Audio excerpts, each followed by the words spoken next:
ያለበት አምልኮ አዶላ ከተማ ላይ የወንጌልን ሽታ እንድንሰማልን የሚያደርግ አምልኮ አምልከናል።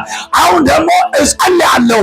እርግጠኛ የሆነ አንድ ሰው እንዲህ ነው የሚሆነው፣ ከተዘጋጀው ከመንፈስ ዓለም የሚቀበለው ነገር አለ።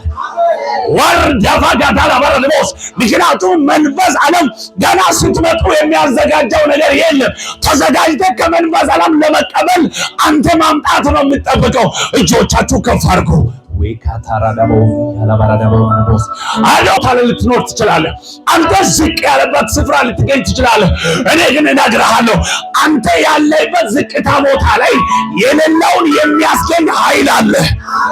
አዶላዎች እጆቻቸው ከፍ አድርጉና ይኔ ያለበት ቦታ በል የሌለውን ነገር ወደ መኖር የሚያመጣ የእግዚአብሔር ኃይል እኔ ያለበት ቦታ አለ የሚል ሰው አሜን ይበል። እዚህ ቦታ ካለው ከእግዚአብሔር ኃይል የተነሳ የሌለውን ነገር ይዘት ይሄዳል።